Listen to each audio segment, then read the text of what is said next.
That's right, heavy metal maniacs, you are not seeing a ghost. This is the Metal Messiah and you're watching the Metal Messiah TV.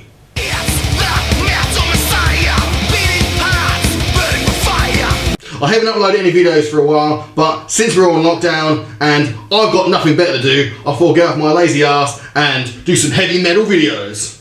Before we start, remember to like the video and press that subscribe button. So, Metallica!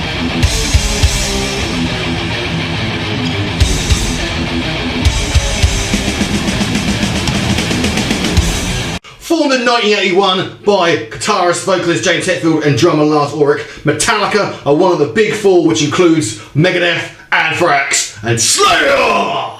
To date, Metallica have released 10 studio albums.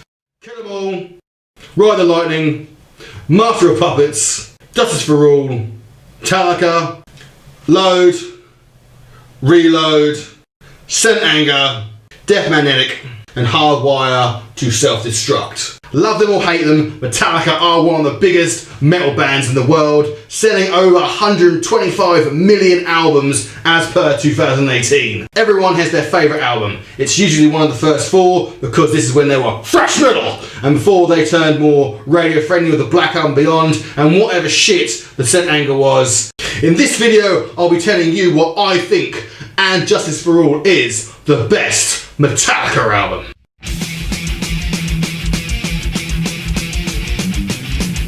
Released in 1988, And Justice for All was Metallica's fourth album and the last album to feature their more thrash metal style. It was also the first album to feature new bass player Jason Newsted after the tragic passing of Cliff Burton. This album does get a lot of shit, especially how low the bass is in the mix and people don't really get its more progressive style.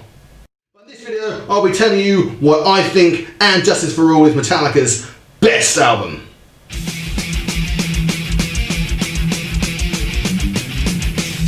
If you compare it to Master of Puppets and Ride the Lightning, Justice was more complex in songwriting and lyrics, and was starting to set Metallica apart from the rest of the thrash bands at that time. Megadeth was getting there with So Far, So Good, So What, but Rust in Peace was still a few years off, and bands such as Testament and Annihilator were still trying to make a name for themselves in a genre that was getting oversaturated. This album showed that songs didn't have to be stuck at the 4-minute mark, and that they could be more in depth, and they could reach the 8-9 minute mark.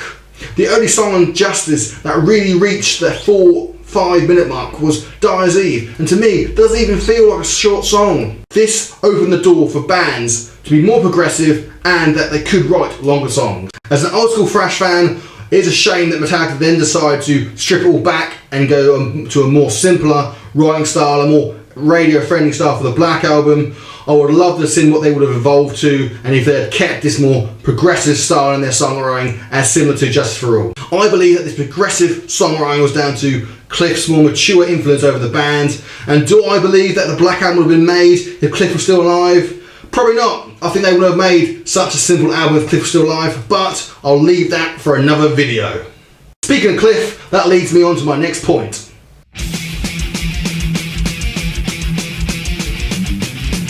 Justice could have been the end of Metallica. A lesser band, after losing such an important member that Cliff was, could have thought, fuck it, and split up. Metallica didn't. They buried all those feelings of grief and anger and pushed forward for better or for worse. You've got to remember that Cliff Burton was like an older brother to these guys, and I believe without the distraction of Justice for All, that the guys would have had to face up to Cliff's death sooner, and the band would have self-destructed. Personally, for the guys, it would have been better if they faced up to Cliff's death then, rather keep it buried deep inside the years. You've got to think bad for Jason, who came in as the replacement, could never fill Cliff's shoes, and suffered years of hazing backstage. And just look at Justice for All with the bass. That had to be something to do with Cliff's death, their grief sort of piling out, and put it all on Jason just because he was there at the time. I think anyone in that spot, anyone who tried to fill Cliff's shoes would have got the same treatment. So, and Justice for All wasn't just the next step of Metallica evolution. It was a reason to keep going in the face of potential self-destruction.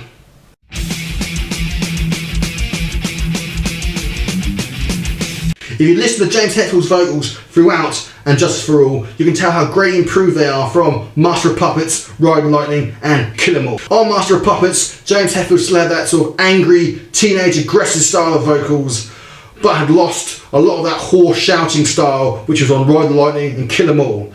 But again, that style did not fit the more progressive, mature way they were going in for Justice for All. On Justice, Hetfield's vocals still had that aggression he had from the previous albums, but it was more mature and had some more balls to go with the rest of the album. If you compare this to 1991's Black Album on Metallica, it still sounded mature, but it was too polished. I believe that his vocals were more polished, or too polished. They were too polished on the Black Album and lost their balls. He didn't seem like the same Hetfield. Everything on the Black Album was more polished, even the vocals. It sounded mainstream, it sounded radio friendly, but had lost his balls. Hetfield's vocal range in this album is awesome, with One being the best example. He has done ballads before with Fade to Black and Welcome Home Sanitarium, and this album he shows that he's not a one-trick pony and can sing when he needs to. I don't think the emotion would have been portrayed as well if Hetfield's vocals wasn't as good in this song. Even in the verses, there's a slight hint of gruffness, what just brings that emotion out. Basically, James Hetfield is a badass on this album and one of the best thrash metal frontmen of all time.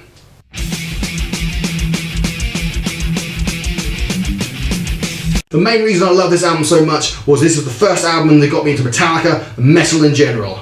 I was at my mate's house when I was 14 and his older brother put this album on, and as soon as I heard Blackened, I was hooked. This album led me down a road where I discovered bands such as Megadeth, Anthrax, Judas Priest, Iron Maiden and Slayer. From the slow drum intro to the Eye Beholder to the Breakdown 1, I can't help each time picking up those invisible sticks and air drumming along to the CD every time I hear it.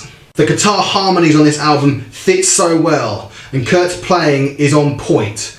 None of it seems forced or out of place. Yes, people are going to moan there's hardly any bass on this album, and as a bass player myself, I completely understand. But because everything else on this album is so kick-ass, I can forgive it. Do I wish that when they remastered Justice for All back in 2018, they at least put some bass in there? Yes, but it's Metallica, they're going to do what they're going to do and shit happens. There you have it, maniacs! My reasons why I think And Justice for All is the best Metallica album. Do you agree? Let me know in the comments below. Tell me which album you think is the best and why. Remember to like the video and click that subscribe button. There'll be more videos coming up soon, so click on that little notification bell and get ready for more Metal Messiah TV. So until next time, maniacs, keep wrecking those necks, banging those heads, and keep heavy metal alive.